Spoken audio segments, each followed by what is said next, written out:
또 광고입니다. 오늘 광고는 우리 사쏘기님들의 대표 분식 중독 언니네 떡볶이입니다. 제가 힘드실까봐 광고 그만하시라고 늘 말씀드리는데 또 광고하셨습니다. 뭐 어쩔 수 없이 또 해야 되겠습니다. 저는 이 담백한 수제 치즈 스틱을 엄청 좋아합니다. 그래서 이거를 집에서 시원한 맥주하고 함께 먹으면서 정말 맛있다는 생각을 많이 했는데요. 우리 딸하고 아내 같은 경우는 쫄면하고 옛날 맛 떡볶이를 훨씬 더 좋아하더라고요. 물론 저는 매운 거를 못 먹는 그런 한계가 있기는 합니다만은 중독 언니네 수제 치즈 스틱 이건 제가 적극 권장하는 맛이고요. 옛날 맛 떡볶이 그리고 쫄면 그리고 이것도 하나 제가 좋아하는 거 있습니다. 수제 오란다. 치아가 튼튼하지 않은 분도 충분히 드실 수 있는 수제 오란다입니다. 많이 사랑해 주시고요. 그렇게 참고하시면 되겠습니다. 예, 오늘 다보살은 우리 홍유진 교수님하고 또 진행합니다. 네. 자, 오늘 선정한 거는 뭐 이제 이건 얘기하고 가세요. 김선자 사건입니다. 그 유명한 이건 뭐 언젠가는 해야 되니까. 맞아요. 김선자 연쇄 독살 사건, 살인 사건. 그렇죠. 이게 대한민국 최초의 여성 연쇄 살인자입니다. 그렇죠. 김선자가. 김선자가 그렇습니다. 아주 악질이죠. 86년 당시에 김선자가 49살이었거든요. 네. 그 김선자 49살 먹은 김선자가 그때 대한민국 훌떡 뒤집어 놨어요. 이 80년대 교수님 그러니까요. 예. 이 여자가 예. 이거 훌러당 우리나라를 뒤집어 놨던 그런 예, 사건인데 난리야. 그런 난리가 86년부터 88년까지 사이에 예. 서울시에서 김선자가 독극물 청산가리죠. 청산가리. 이걸 사용해 가지고 모두 5명을 살해했던 연쇄 살인 사건입니다, 이게. 그러니까 지금도 교수님 물론 지금은 연쇄살인 없지만 2000년대 초반 막 이렇게 했을 때도 5명 죽이면 진짜 많이 죽어. 엄청난 거죠. 근데 예. 86년 당시면 이건 난리 날 일인 거예요. 예. 물론 86년 9월부터 91년 4월까지 그 유명한 이춘재 쓰레기가 있기는 해요. 그렇죠. 근데 그 즈음에 이렇게 사건이 많이 났어요. 네. 자, 이게 이 김선자 같은 경우는 이 꼴에 캬바레 댕겼어요. 춤바람 나가죠. 춤바람 나갖고 아주 잦은 이 캬바레 출입을 했고요. 네. 그거만 했냐? 세트로 했어요. 도박까지 했다고요. 이게 도박까지. 에이구. 그러니까 돈도 없는 여자가 나쁜 년이 캬바레는 가려면 옷 사입어야지 화장해야 되지 돈 써야 되지. 그럼요. 그러니까 도박으로 조달하려고 그랬던 거예요. 이게 도박 기질이 있었나 봐. 네. 근데 그것도 안 돼. 파멸의 도박은 절대로 돈 벌 수 없어요. 그러니까요. 그러니까 이제 지인들한테 돈을 고리로 막 빌려요. 언제 얼마 막 이자 많이 쳐줄게 이런 식으로. 그 빌려가지고 그 도박해서 따가지고 충당하는. 이게 빚 갚으려고 그랬는데 그게 되나? 안 되죠. 빚은 자꾸만 늘어나지. 예. 이제 감당이 안 되는 거예요. 그러니까 이제 김선자가 채권자들 지한테 자기한테 돈 빌려준 사람들 그 사람들하고 또 아버지 여동생 물론 아버지 여동생도 돈 빌렸어요. 그러니까요. 아버지 그러니까 다 채권자라고 보면 돼요. 그런 거죠. 엄밀히 얘기하면 예. 그 사람들한테 또 사촌한테도 이렇게 청산가리 탄 음료수를 먹여가지고 죽인 그 엽기적인 사건입니다 이게. 응? 물론 이제 아버지 살해 건은 결과적으로는 재판에서 증거불충분으로 왜 그러냐면 화장하는 바람에 청산가리 성분을 도출을 못했어요. 네. 그래서 결과적으로 무혐의 판결을 받았으니까 아버지 거는 김선자가 살해했다고 단정적으로 말할 수는 없어요. 그러나 근데 맞는 모든 거잖아요. 게 김선자를 가리키고 있어요. 예, 맞는 수법이 거 거의 같거든요. 맞아요. 그래서 김선자 사건은 이제 차례대로 한번 그냥 들어가 보겠습니다. 열거 순서대로? 형식으로. 예. 1차 사건입니다. 첫 번째. 이게 1986년 10월 31일입니다. 예. 아침 10시경이에요. 아침 10시경 가을 아침이죠. 그렇네요. 10월 31일 김선자가 이웃집에 살고 있던 친구이자 예. 개모임의 회원이에요. 같은 개원. 예, 같은 개원이에요.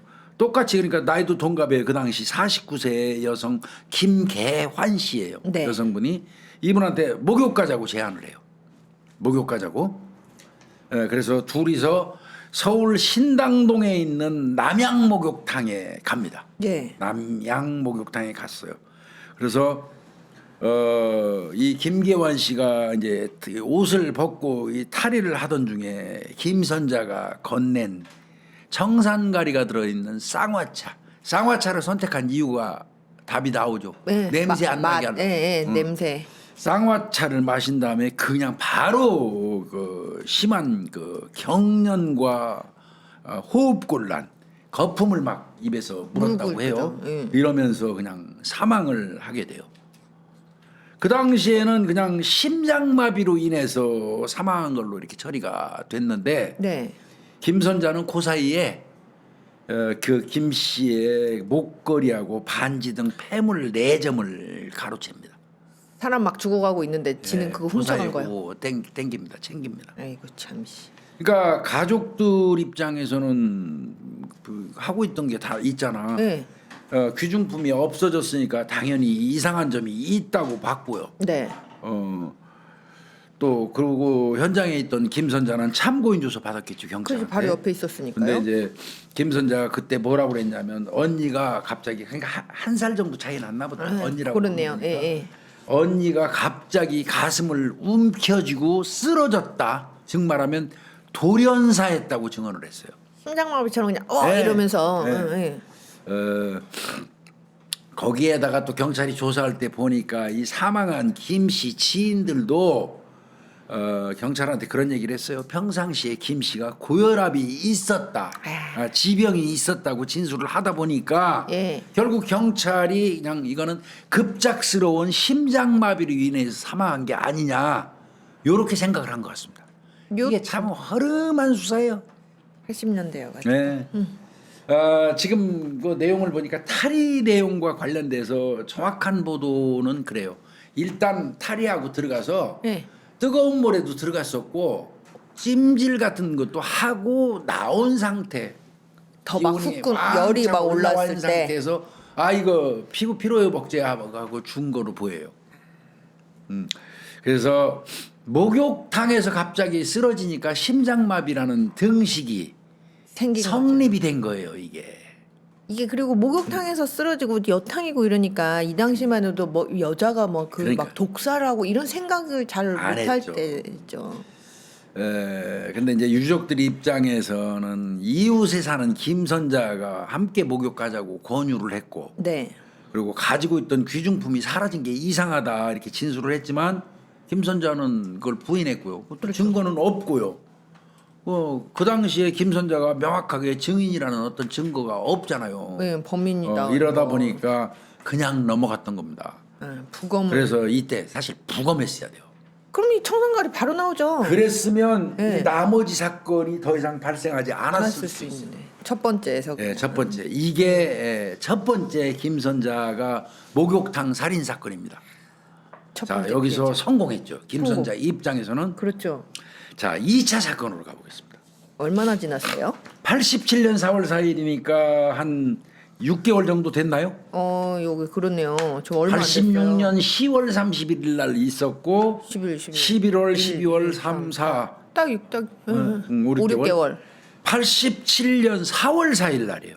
네. 4월 4일 날 김선자는 더욱 대담해집니다. 이제는 그래가지고 용산역 근처 시내버스 안에서 일을 벌이는데 참, 이제 시내버스 안에서 대중교통 그 버스 안에서 일을 벌려요. 그때 50세 여성 전순자 씨가 있어요. 전순자 씨. 예. 이분이 독극물 중독으로 버스에서 이제 사망하는 그런 일이 생겼는데 이 전순자 씨도 아까 그 목욕탕에서 사망한 그 김 씨하고 똑같이 김선자하고 함께 개하는 회원이에요. 네. 개 회원들을 상대로 이질을 한 거예요. 돈을 돈을 빌렸으니까요. 예. 700만 원 정도 빌렸대요. 아이고. 이 전 씨한테 김선자가 700만 원 정도 빌렸는데 이제 독촉을 했겠지 전 씨가 돈 줘 이제 빨리. 네. 그랬더니 김선자 영등포에서 돈을 받을 일이 있다. 예. 그러니까 나랑 같이 가자. 내가 받아서 그 자리에서 바로 줄게. 응. 그러면 돈 받고자 하는 사람은 따라갑니다. 그럼요. 그렇게라도 심리가 그래요. 따라가요. 받아야 되니까요. 그래서 이제 돈 받으러 가자고 그래가지고 영등포 방면으로 가는 버스를 탔어요. 예. 전 씨는 이제 거기서 받자마자 바로 준다니까. 그렇죠. 같이 타고 간 거예요. 갔는데 이 버스가 양화대교 정도를 지날 즈음에 김선자가 그때 음료수를 권하고요. 똑같네요. 똑같습니다. 음료수를 마시고 가슴을 움켜쥐면서 그대로 사망을 했어요. 전 씨가. 그래서 처음에는 외상이 전혀 없는 점등으로 미루어서 심장마비로 인한 돌연사 정도로 또 여겨졌어요. 네. 그렇지만 이제 부검을 했습니다. 이때는. 오. 부검을 해봤더니 치명적인 독극물 성분이 검출이 됐고요. 어허. 이때부터 김선자는 경찰에 의심을 받기 시작합니다. 맞죠. 예, 의심을 받기 시작해요. 그런데 문제는 김선자가 전 씨한테 독극물이 들어있는 음료수를 줬다는 증거를 못 찾았어요. 하다못해 음료수 그 음료수 병이라도 병이라도 거기서 찾아야 발견했어야 되는데. 되는데 그거를 발견을 못한 거예요. 그 바람에 김선자를 경찰이 더 이상 추궁할 수가 없었어요. 의심은 엄청 되는데. 의심은 엄청 되는데. 예. 근데 이때 좀 적극적으로 수사할 필요가 있었어요. 그럼 또 하다 제일 아쉬운 게 1차 때 부검을 했었어야 되고요. 그럴게 말이에요. 2차 때는 이건 부검을 했는데 독극물은 맞는데 누가 증거가 줬는지는 모르는 거예요. 김선자가 줬다는 증거가 없잖아. 그러니까 김선자 준 게 맞는 것 같기도 한데 김선자가 줬다는 증거가 없잖아요. 그게 있어야죠. 이분이 독극물 들어있는 음료수를 누군가 줘서 먹었는지를 모르는 거예요. 찾을 길이 없는 거예요. 그런 거죠. 버스 탔던 사람들 다 조사했겠지만 그러니까요. 이게 이렇게 됐고요. 결국 그래서 2차 사건도 김선자 입장에서는 성공. 성공했죠. 그런 거죠. 결국 김선자는 2차 사건 자신감이 있자 뿜뿜해 이제. 그죠. 이제 무서울 게 없는 거예요. 자 그리고 이 살인 사건 2차 살인 사건이 나고 난 이후에 약 10개월 후에요. 네. 요 때는 조금 달라요. 88년 2월 10일이 됐어요. 88년 2월 10일 날 죽겠어 김선자가 계속 빚독촉을 받으니까 그렇겠죠. 자기 채권자 네. 그 사람이 돈을 달라고 자꾸 요구를 하니까 김선자가 46세 여성인데 네. 김선자 근데 그분은 김순자야. 한 글자 차이 나요. 한 글자 차이예요. 인연은 김선자고 김순자 씨가 이제 돈 줘 빌려준 거. 내놔. 120만 원인가 뭐 예. 이 받을 돈이 그렇게 된대요. 네. 그러니까 빨리 그때 120만 원이 작은 큰 건 돈이죠. 아니에요. 자꾸 달라고 하니까 예. 김선자가 그날 똑같은 수법 씁니다. 아까 2차 사건 때하고 비슷하게. 같이 가자. 내가 돈 받을 사람이 불광동에 살거든. 허허. 불광동에 나랑 같이 가. 거기서 받아서 바로 줄게. 이렇게 김선자가 이야기를 합니다. 네. 역시 돈 받을 욕심에 김순자 씨가 예. 같이 동행을 합니다. 그래서 불광동에 갔어요. 갔어요. 예. 갔는데 돈 준다는 사람이 계속 안 나타나. 안 나타나죠. 없으니까. 왜 안 나타나? 없는 거예요. 원래 가공 인물이니까. 예. 그러니까 이제 김순자 씨가 안 올 모양이네. 가 그냥 가. 네가 예. 빨리 돈 만들어줘. 그랬더니 알았어. 그러면서 그때 김선자가 예. 차 한 잔 마셔 율무차야 하면서 율무차를 한 잔 건네요. 아이고. 아까 쌍화차, 율무차 이게 청산가리가 섞여도 감지가 잘 안 되거든. 그렇죠. 좀 센 그런 네, 음료들이니까. 맛있고. 예. 그래서 율무차를 마셨는데 예. 계속 구토를 해요. 근데 그런데 이분 같은 경우는 2차 사건 때는 버스 안에서 즉시 사망했잖아요. 네. 이분은 토하기만 하고 즉시 사망하지 않았어. 그 이유가 뭐냐면 예. 율무차를 다 안 마셨어요. 아까 쌍화탕 같은 거는 병에 든 거를 꿀꺽 먹어버린 건데 목욕탕에서도 쌍화탕 꿀꺽 먹은 건데 율무차 같은 경우는 꿀꺽 먹을 입장이 아니었던 것 같아요. 또 뜨겁기도 하고 뭐. 그러니까 이분이 조금만 마셨기 때문에 계속 토하기만 한 거예요. 네. 그러니까 왜 이렇게 토해? 뭐 이러면서 이제 그냥 이제 오늘 채무자는 안 오나 봐. 집에 그냥 가. 나 막 토해. 이러니까 이제 택시를 탔어요. 예. 빨리 택시 타고 나 집에 간다고. 막 그래서 타서 힘들어하니까 김선자가 어느 정도 이렇게 가더니 예. 잠깐만 택시 아저씨 잠깐만 세우세요. 여기 약국이 모이네. 내가 빨리 가서 소화제를 좀 사가지고 먹이면 금방 괜찮아질 것 같아요. 어체해가지고 토하나 뭐 이러면서. 그러니까 택시 기사분이 섰어. 예. 그 김선자가 내려 바로 약국에 가서 소화제 사온다고. 예. 그런데 이 김순자 씨가 예. 이분이 뭔가 의심스러워. 내가 지금 전현희 준거 제가 저거 먹고 뭔가 이상스러워. 제가 준 걸 먹고 지금 내가 갑자기 토하고 난리를 치는데 뭔가 의심스러워. 이게 직감적으로 느꼈던 것 같아요. 그래가지고 이 순간의 선택이 이분 사는 거예요. 어떻게 하셨어요? 그래서 이건 미수 사건이 되는데 택시 아저씨 저 기다릴 필요 없어요. 집으로 출발하세요. 그냥 갑시다. 아 그냥 갑시다. 야. 그래가지고 그냥 그대로 차를 출발을 시켜버립니다. 택시를. 네. 그 바람에 살았어요. 김순자 씨는. 그래가지고 김순자 씨가 이제 여러 가지 갈등을 겪었겠지. 그랬겠죠. 여러 생각을 했을 거야. 이거 어떻게 할까? 신고할까 말까 했겠지. 예. 그런데 예. 역시 김선자 인연은 범죄꾼이에요. 어떻게 했어요? 바로 120만 원을 들고 집으로 찾아와요. 김순자 씨. 그 끝내자 이거죠. 돈 받았어. 아이고 내가 받았어. 그러면서 아이고 그 돈을 갚어. 그러면서 아이고 어때 괜찮아? 제한 거는 하고 갔어요. 그러니까 김순자 씨가 그동안 계속 의심스러워서 택시도 출발을 시켰던 사람이야. 그렇죠. 의심이 꽉 차 있던 사람인데 돈 받았다고 갖고 온 거 보니까 진짜 맞는 것 부광동에서 같기도 하고. 만나기로 했었구나. 거짓말이 아니었구나. 그렇다면 율무차 준 것도 그게 아니겠지. 문제인데 아니겠구나. 이렇게 인식해버린 거예요. 야.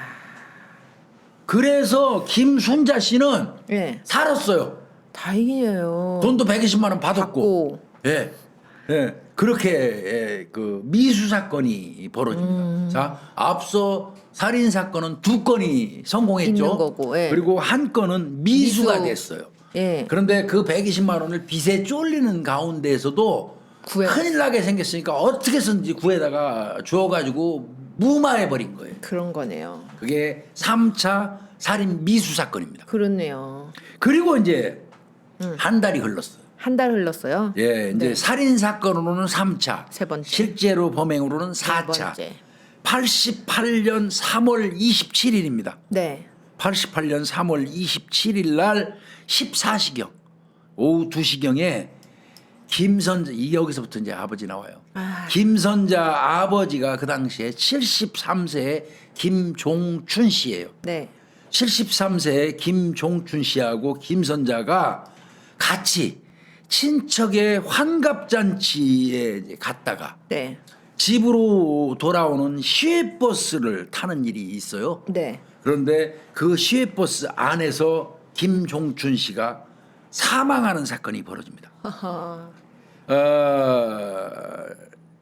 이것도 결국은 아버지가 고령자이다 보니까 그때는 73세가 고령이에요. 그렇죠. 73세 아버지가 고령인 것을 고려해서 그 당시에 법의학 지식이 없었던 의사들에 의해서 노인성 심장마비를 일으켜서 사망한 걸로 이렇게 마무리가 돼버려요. 그래가지고 그것도 화장해 버립니다. 어떻게 할 수가 없죠. 그러면 이 사건도 김선자가 건네준 건강음료를 마시고 사망한 걸로 추정이 됩니다. 네. 그렇지만 화장된 유골에서 나중에 뭐가 나올 수가 네. 없잖아요. 족살 그렇죠. 증거. 그렇죠. 근데 아버지한테는 300만 원 정도의 빚이 있었다고 그래요. 아버지한테 빌린. 네. 그러니까 결국 아버지 거는 요 3차 사건은 못 밝혔어. 병사 처리돼서 못 밝힌 겁니다. 네. 그러니까 어떻게 보면 3차 사건이라고 법상으로는 예. 3차 사건이라고 제가 말할 수는 없어요. 그렇네요. 그러나 이런 일이 있었는데 수법이 너무 유사하잖아요. 같이 또 버스 타고 오다가 얘랑만 같이 있으면 같이 그냥 있으면 가는 거예요. 얘랑 저 목욕탕 가거나 네. 얘랑 무슨 차 타고 타고 어디 가면 가면. 오다가 죽어요. 그러니까요. 근데 거기에 아버지도 사망했으니까 또 아버지도 채권자예요. 엄밀히 얘기하면 돈 빌려준 사람. 그러니까요. 공통점이 있잖아요. 피해자의 공통점을 그대로 갖고 있잖아요. 똑같잖아요. 네, 그래서 3차 사건으로 보는데 요거는 사전에 말씀드리지만 법상 김선자를 아버지 살인 사건의 범인이라고 인정하지는 않았습니다. 네. 증거가 없어서. 자, 다음 사건이 일어나요. 또 얼마나 그렇게 되냐? 아버지가 사망하고 한 달. 그러니까 아주 대담한 거예요. 근데 교수님. 이제는 주기가 빨라져요. 한 달. 한 달. 예. 88년 4월 29일입니다. 네. 동생 이름은 김문자입니다. 얘는 김선자고 동생 네. 이름은 김문자예요. 그 당시에 동생의 나이는 43세. 김문자 역시 아버지처럼 어린이 대공원 후문 근처에서 그 버스 안에서 버스 또 똑같아. 어린이 네. 대공원 그 후문 근처 버스 안에서 네. 사망을 하게 되는데요. 이거는 여기 역시 동생이다 보니까 그러니까요. 저희 심장마비 처리가 됩니다. 이것도. 아이 참.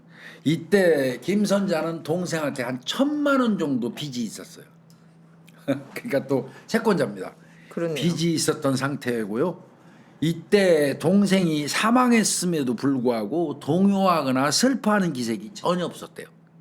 김선자가. 찍어 죽였어요. 그때 같이 있었던 승객의 진술에 의하면 네.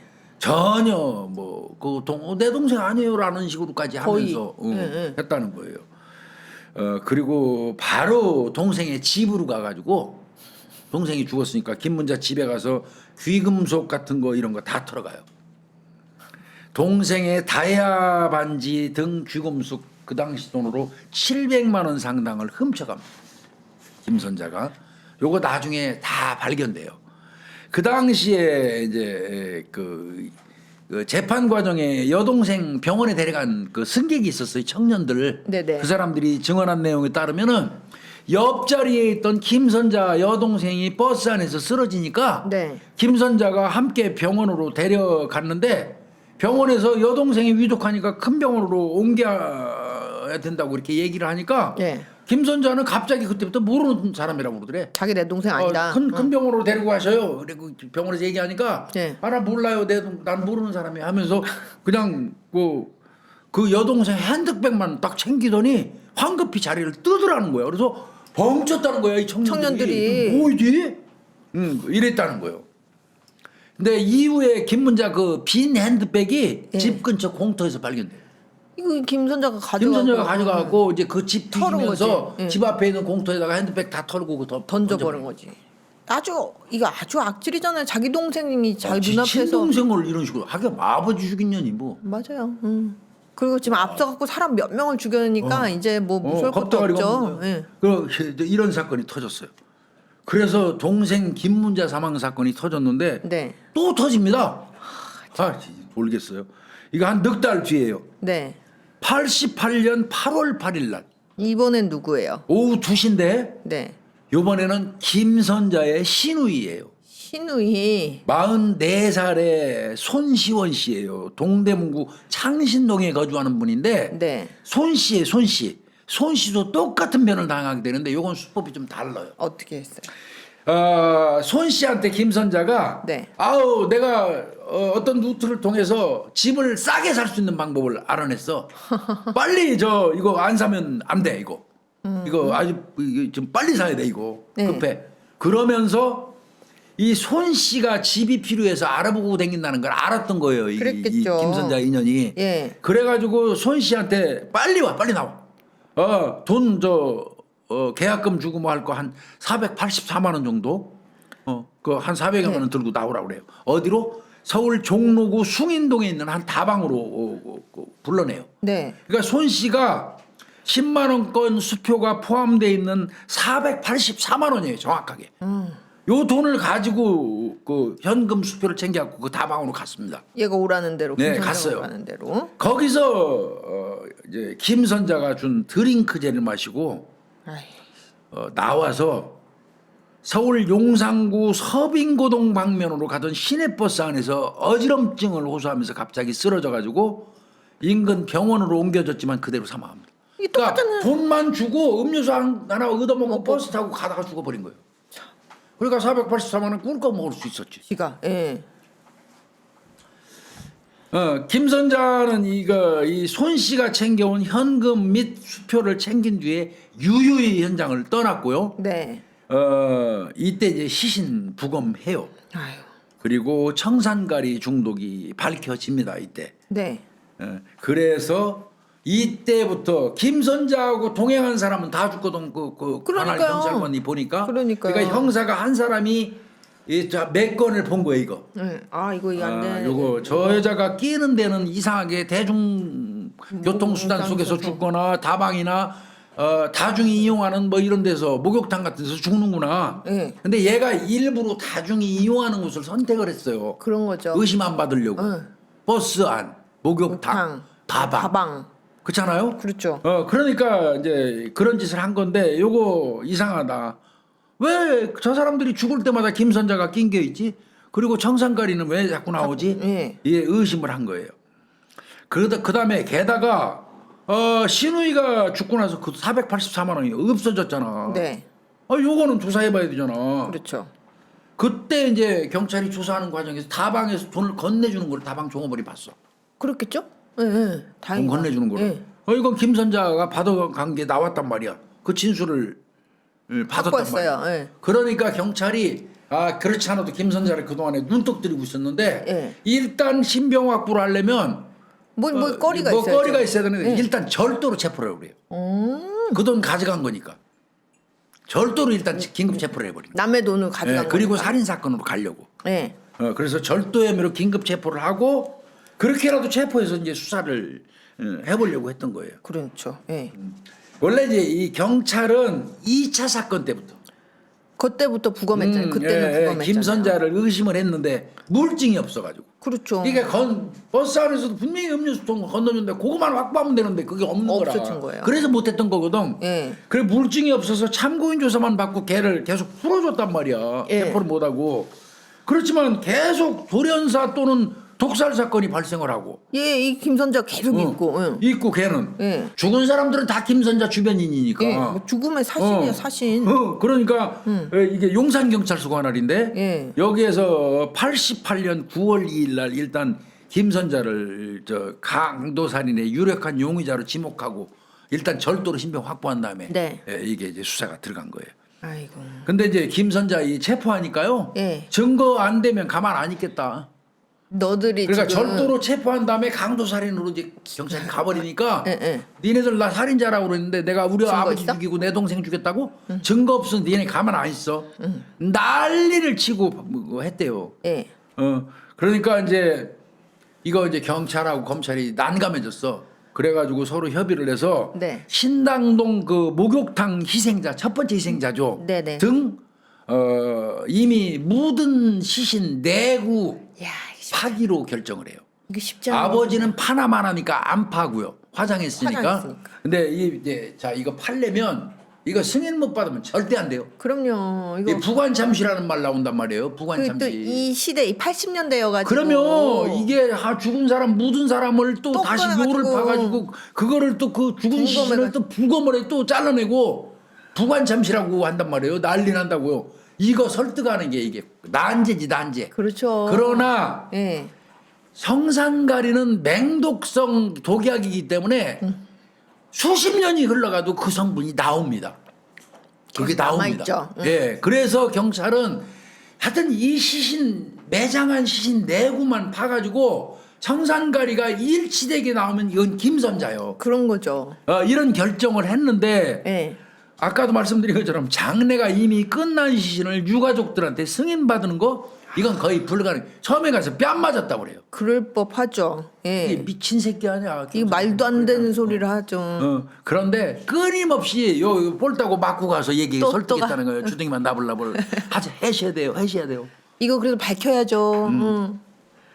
그래서 결국 승인을 받아가지고 네. 그러니까 그동안에 있었던 공통된 상황 앞에서 내가 설명한 내용을 전부 설명을 했지. 입 아프게. 이거 항상 김선자한테 돈 빌린 사람. 김선자하고 버스 탄 사람. 음료수 목욕탕 간 사람. 왜 그 사람들이 죽을까요? 그렇죠. 공통점이 이렇게 있는데 김선자가 거기서 정상가리 성분이 나오고. 나온 두 사람 부검 결과가 있지 않습니까? 그러니까 내구가 전체 정상가리 성분이 나오면 이건 김선자입니다. 예. 이해를 시킨 거예요. 그래가지고 겨우 진짜 말 그대로 뺨 맞아가면서 설득해가지고 국가수에다가 부검 의뢰를 합니다. 아이고 참. 이거는 정말 저 유족이나 그 수사관 쪽이나 이거 극도로 피하고 싶은 수사 방식이에요. 이건 사실은 그렇죠. 부관참시. 아이고. 아이고 만약에 근데 예. 이제 또 여기서 제일 이제 걱정스러운 게 뭔 줄 알아요? 안 나오면 안 나오면 이제 개박살 나는 거예요. 그건. 어떻게요? 그래 안 나오면 어떻게? 이거 안 나오면 담당 형사 5% 할 겁니다. 이 정도 되면. 이 정도 되면. 이거 진짜 이 용기를 낸 형사도 대단해요. 내가 볼 때는. 예, 예. 이거 만약에 만에 하나 안 나오면 가방 싸야 돼요. 그 각오로 하셨겠죠. 그 각오로. 아니 그거보다도 확신이 있었을 것 같아요. 내 생각은. 이 정도 되면. 나름대로 알아본 거를 쫙 자기가 종합해 보면 네. 죽었다 깨라도 김선자 범인인 거예요. 형사의 입장에서는. 맞죠, 뭐예요? 형사도 거의 확신범에 확신에 거의. 그 근거해야지 형사 해먹어요. 그렇네요, 진짜. 확신범 사상이 없으면 머릿속에 안 형사 돼. 절대 못해요.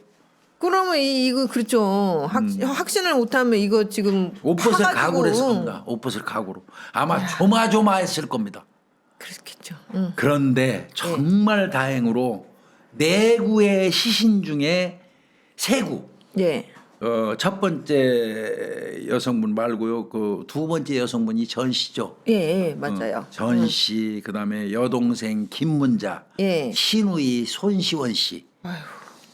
예, 여기서 청산염 왔어요. 그 정상가리 성분이 검출이 됩니다. 맞잖아요, 그러면. 물론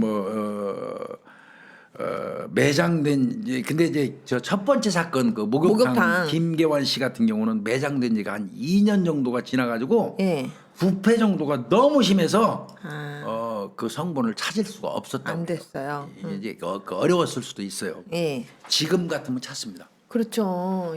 이때 80년대여가지고. 80년대라 그러지. 지금 같으면 다 나오죠. 몇십 년 된 것도 찾아냅니다. 지금. 그럼요, 맞아요. 기술이 얼마나 발달했는데. 네, 근데 이제 그 즈음만 해도 첫 번째 건 그 김씨 목욕탕 그분 같은 경우는 못 찾은 것 같고요. 예. 아버지는 당연히 화장했으니까 없었고요. 안 그러니까 나머지는 다 나온 거예요.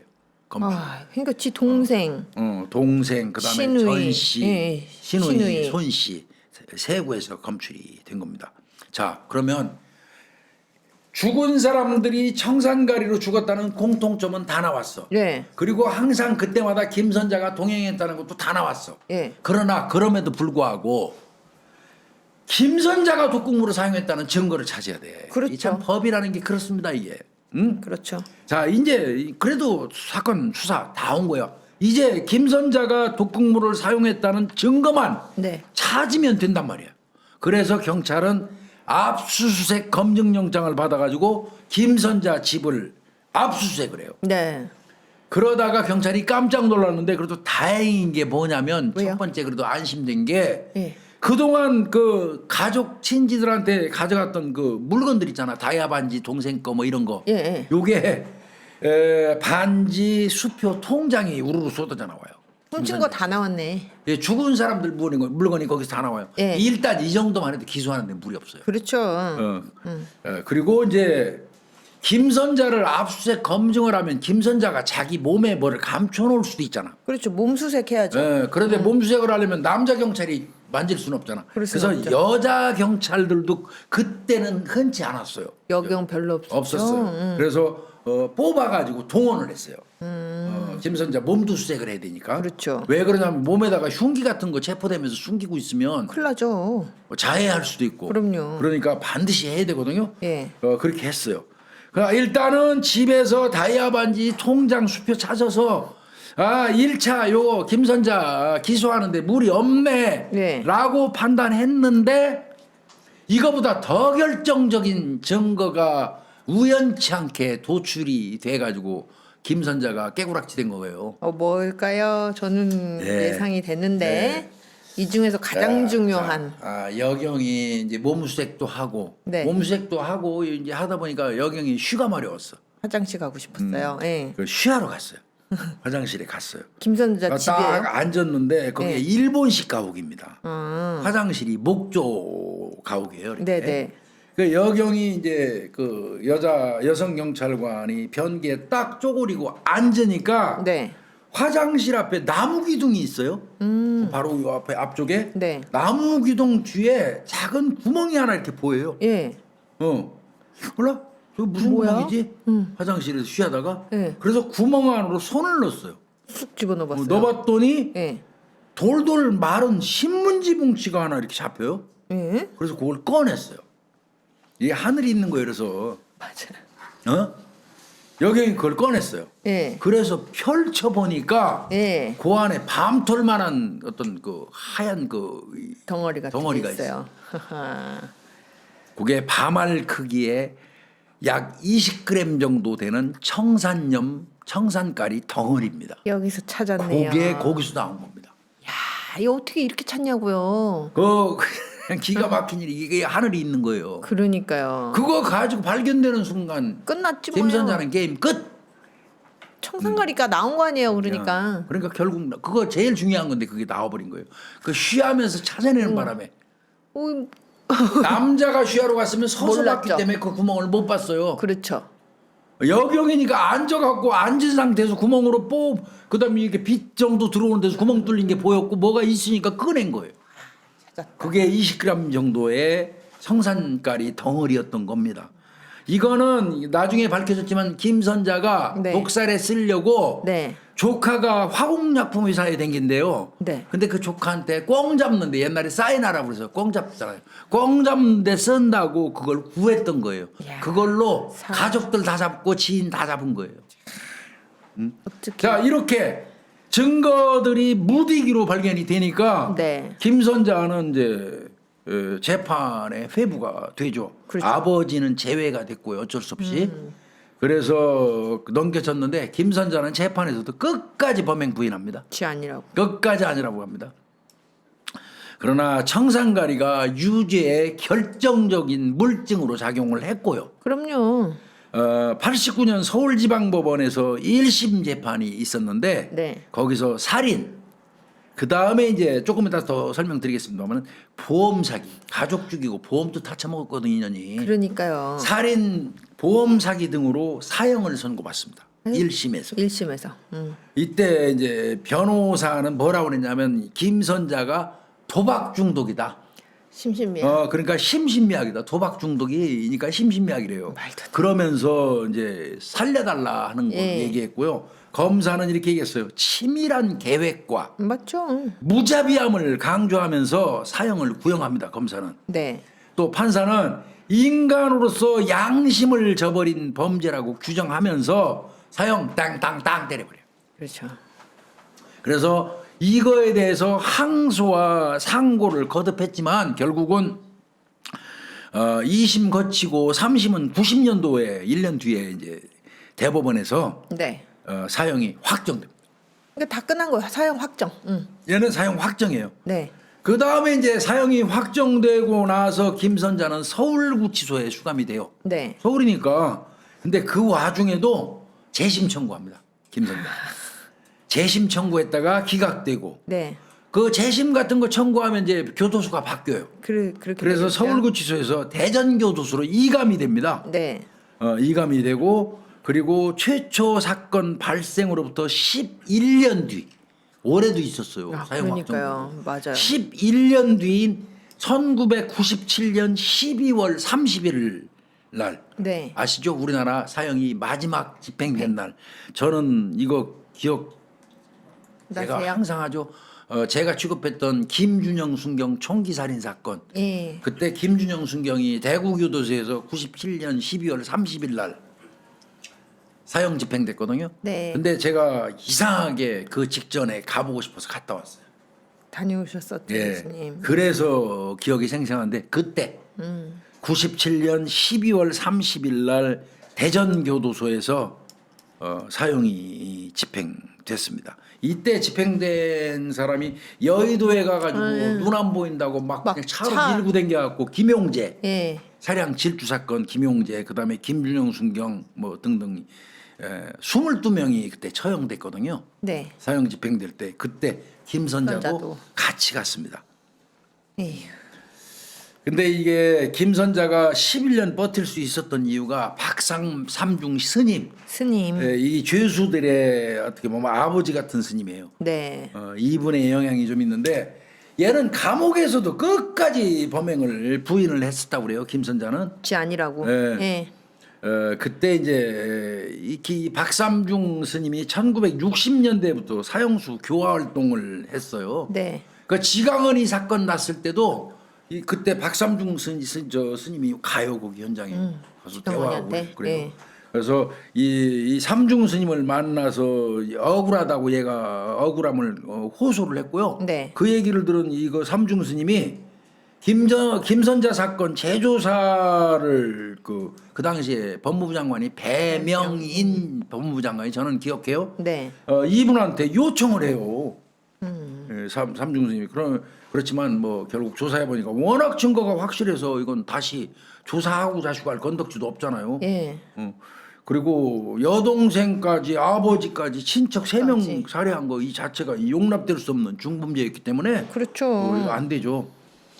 그때 그 삼중 스님이 법무부에다가 억울한 죽음이 있어서는 안 된다. 그래서 사형 집행을 좀 미루고 네. 다시 한번 사건을 살펴달라고 이렇게 청하게 돼가지고 그렇게 청하는 바람에 사형 집행이 미뤄지다가 8년 정도 이상 미뤄진 거예요. 2년은 이거. 그래서 그러니까 더 오래 11년이나 살았어요. 살았네. 예. 이 삼중 스님이 회고록 쓴 거 있거든요. 거기 예. 보면 김선자 얘는 처형 직전에 이제 그동안 계속 오리발 깠잖아요. 예. 그 태도를 바꿨대요. 처형 직전에는.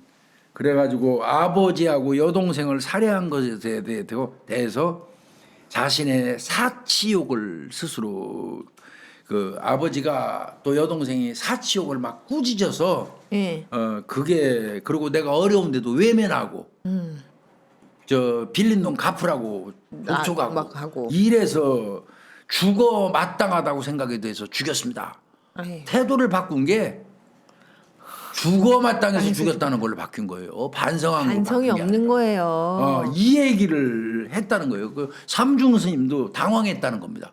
계속 끝끝내 억울하다 이렇게 해가지고 있다가 이제 딱 처형 앞두고서는 그 인간들은 죽어 마땅해가지고 죽어 마땅해서 내가 죽인 거야 이렇게 했다. 나보고 왜 사치하냐고 나를 막 꾸짖고 나를 그 외면하고 죽을 사람들 죽였어요. 제가 이렇게 하는 거 아니에요. 그러니까 더 당황했다는 거예요. 당황하죠. 그동안 그 사형까지 미뤄가면서 다시 재수사해달라고 그러는데 거기에 더해서 네. 김선자가 이런 얘기했대요.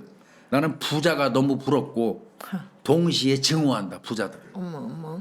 다시 태어난다면 나도 걔네들처럼 태어나가지고 마음대로 돈 써보고 죽을 거다. 나한테 죄가 있다면 그건 가난하게 태어난 것뿐이다. 이거 완전히 쳐 죽이려는 이거. 이거 죽는 순간에도 뉘우침이 없는 거예요. 그러니까 뒤지는 순간까지도 뉘우침 없는 개뭔 년이. 예. 진짜 쌍년이지 쌍년. 참 그러면 김선자 이 인간은 어떻게 생겨 처먹은 거야 대가리 구조가. 얘가 1939년도 전라남도 순천에서 태어났어요. 네. 순천에서 태어나가지고 어린 시절에는 평범한 삶을 살았다고 해요. 네. 근데 이제 결혼을 한 다음에 서울로 와요. 네. 서울로 와가지고 남편하고 이제 애들 낳고 가정을 평범하게 꾸려요. 네. 그렇지만 이제 80년대 중반에 이 여자의 삶이 급격히 변모하기 시작하는데. 예, 맞습니다. 잦은 캬바레 출입과 네. 도박으로 인해서 빚이 쌓여갖고 주변 사람들한테 돈을 계속 빌리기 시작을 하는 거고요. 자, 빚은 눈덩이처럼 불어나죠. 그렇죠. 이제 절박한 상황에 처했어요. 네. 알다시피 그 이 시기에 한국 사회는 경제 성장의 그늘 아래서 빈부격차가 굉장히 심화되던 그런 때입니다, 이게. 경제가 급성장하고 막 이럴 때였어요. 예, 그렇죠. 이 서민들은 빠른 부를 꿈꾸면서 도박과 사치에 빠지기 쉽던 그런 환경이었고 네. 김선자도 이 함정에 빠졌던 거고요. 예. 김선자는 원래 이제 서울특별시 중구 신당동에 거주했었어요. 예. 그냥 가정주부였단 말이에요. 애들도 아들만 3명 두고 있었고요.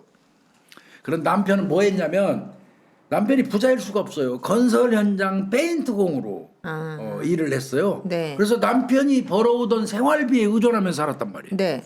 그런데 그런 년이 안 되죠. 사발에 들어가들고 노름하고 씀씀이가 커지니까 뭐 이게 뭐 감당이 안 된 거죠. 네. 결국 그러니까 감당 안 되니까 채권자를 살해하고 이 사람들 금품을 빼앗기로 결정을 하고 가족 죽여서 보험금 땡기기로 결심을 한 거예요. 돈이죠, 돈. 그러니까 얘 범죄 동기는 명백해요. 돈입니다, 돈. 돈. 그리고 보험금. 예. 이거를 노리고 가족. 그 아버지 같은 경우는 생명보험을 들어가지고 3천만 원의 보험금을 땡겼다고 그래요.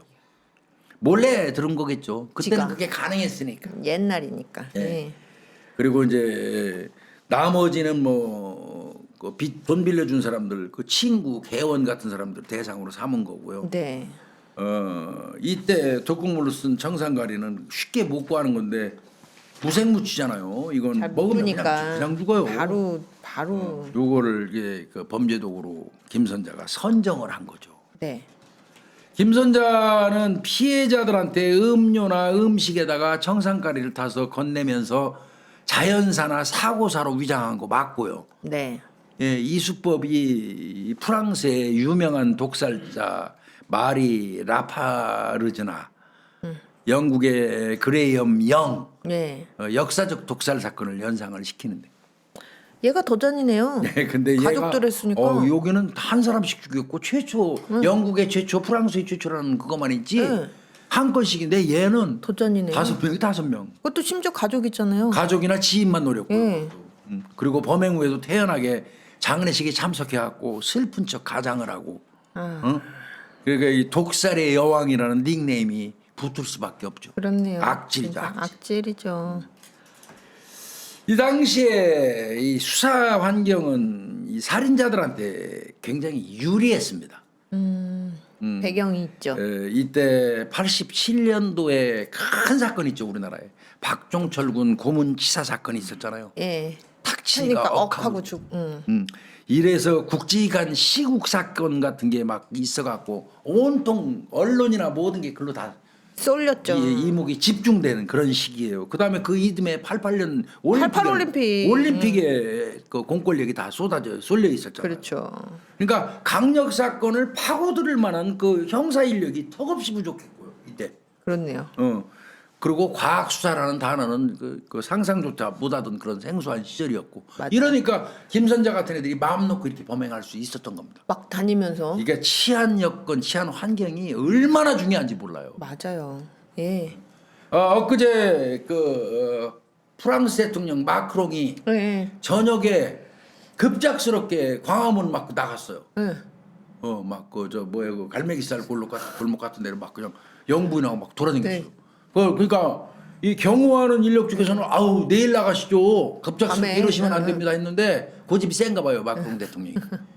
나갔잖아요. 예. 가서 우리 서민들이 대통령만 안녕. 반갑습니다. 안녕하세요. 하이 하면 악수도 하고 네. 엄청 긴장했잖아요. 엄청. 맞아요. 그래가지고 경호원들이 막 접근 못하게 막 막고 그러니까 대통령이 나도 뭐 이렇게까지 네, 하면서 했잖아요. 그거 근데 있을 수가 없는 일. 그 방송이 전 세계에 다 퍼졌어요. 예. 거기서 뭐가 도출될까요? 대한민국의 대한민국의 치안입니다. 대한민국 한국의 안전성이 다 보인 거예요, 전 세계. 그 외국에서는 상상. 물론 우리가 지금 사건 많이 하니까 건건이 사건이 일어나가지고 이런 사건 우리가 다루고 있지만 다른 나라에 비교해서 대한민국은 밤에 여성들이 그래도 집 앞에 나갈 수 있는 여건이 되는 나라입니다. 몇 안 되는 나라. 몇 안 되는 게 지구상에 몇 나라 안 될 겁니다. 진짜. 선진국이라는 미국, 영국, 프랑스 안 되죠. 어디 일본도 마찬가지예요. 되죠. 거기 비교해도 대한민국처럼 안전한 나라는 사실 없어요. 없어요. 진짜. 이거는 알게 모르게 그 치안 당국, 치안 서비스에 우리 대한민국이 굉장히 혜택을 보고 있다. 이거는 분명히 아셔야 돼요. 그거는 확실해요. 그 교수님 이것도 전에 거기 누구야 우리 삼성 이재용 회장이랑 저기 누구야 그 외국에서 갑자기 이름 생각 안 나네요. 재벌 그 와갖고 치킨 해동했잖아요. 그런 거 해도 까다롭잖아요. 그때도 외국 반응들이 아니 지금 재벌 총수들이 여러 나라의 재벌 총수들이 저런 치킨집에 가갖고 저 일반 사람들이랑 같이 먹어도 상관없어. 경호원 없이 저렇게 먹는 게 가능한 일이야? 시큐리티 없이. 네, 이게 외국 사람들이 엄청 놀랐다고 하잖아요. 이게 대한민국이에요. 사실 그런 부분은 우리는 굉장히 자부심 가져도 괜찮습니다. 맞아요. 근데 그 이즈음에는 정말 안 되지.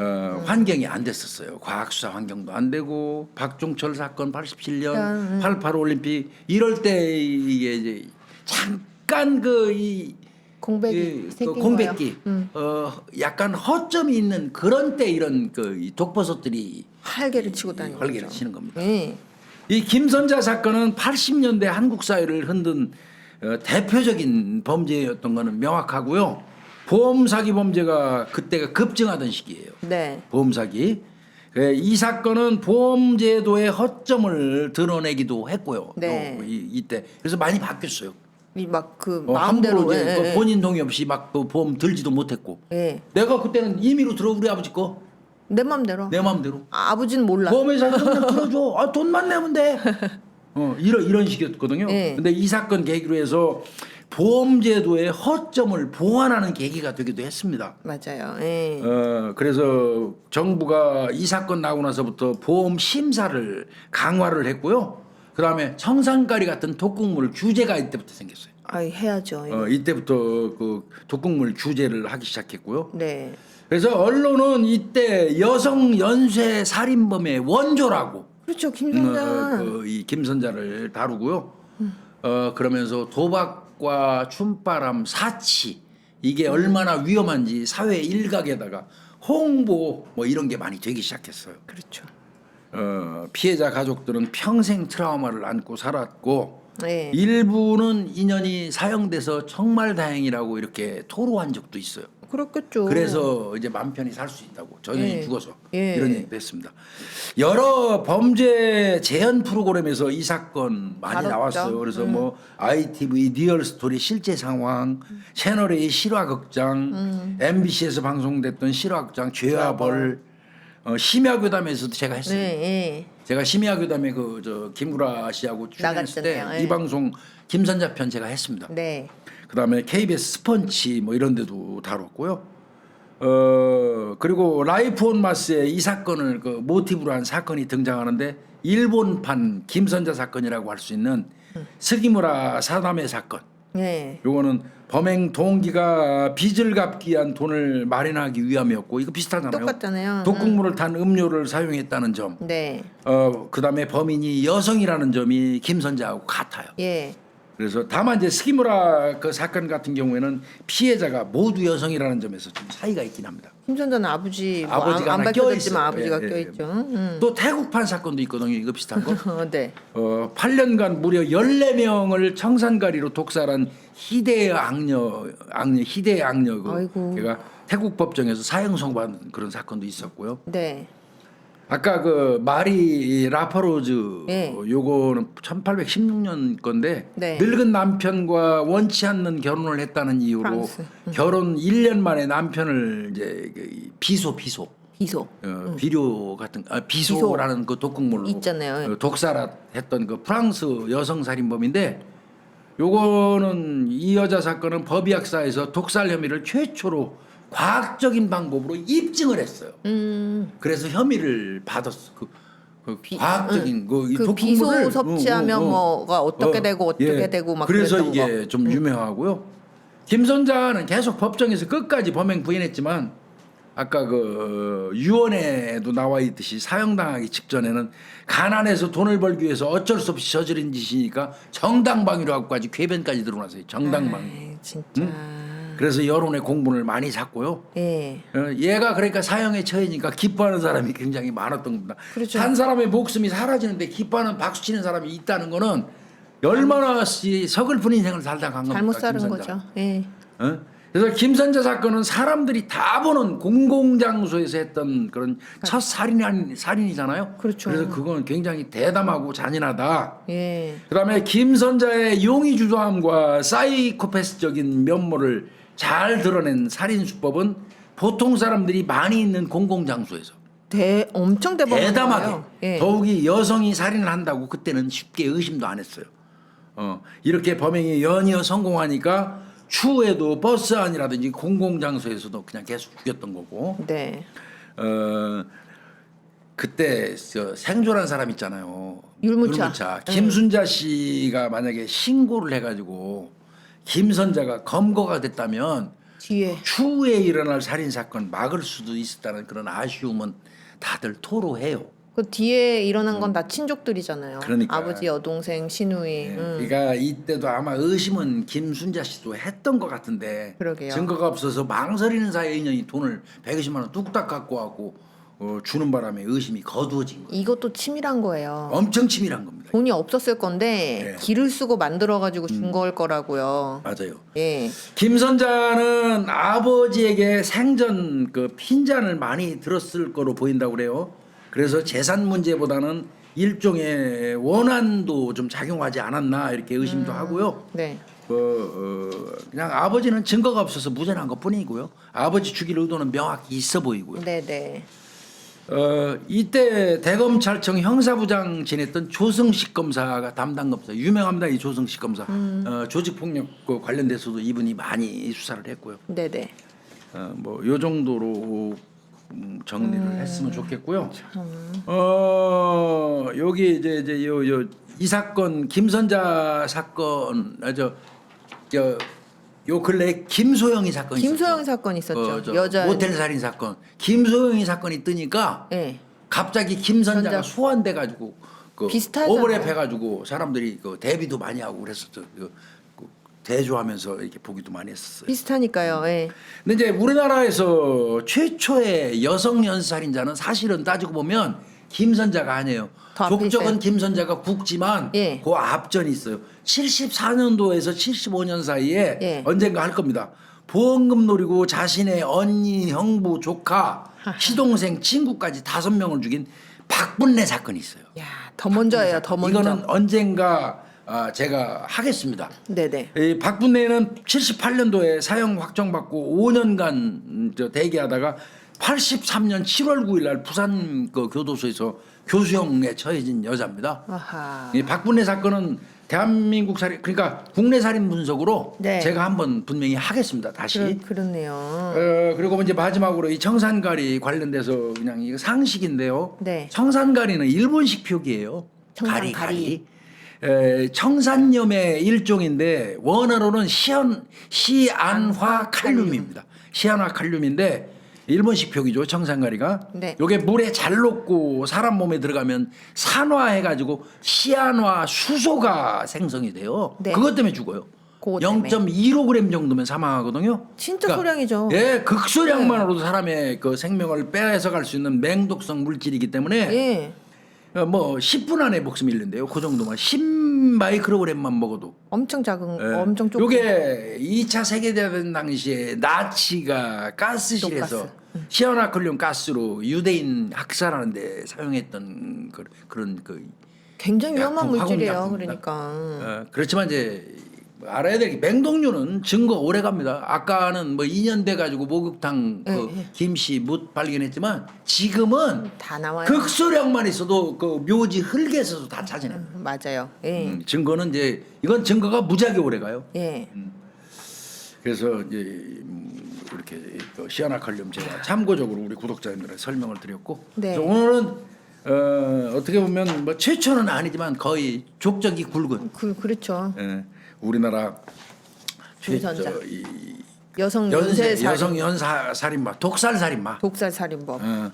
김선자 나쁜- 사건에 대해서 좀 다뤘습니다. 나쁜 지옥에 놈이죠. 가서 아주 고통받으면서 살기 바랍니다. 그 죽기 전에까지 처형되기 전까지 그러니까요. 하는 짓 좀 봐요. 악녀죠 악녀. 악녀죠.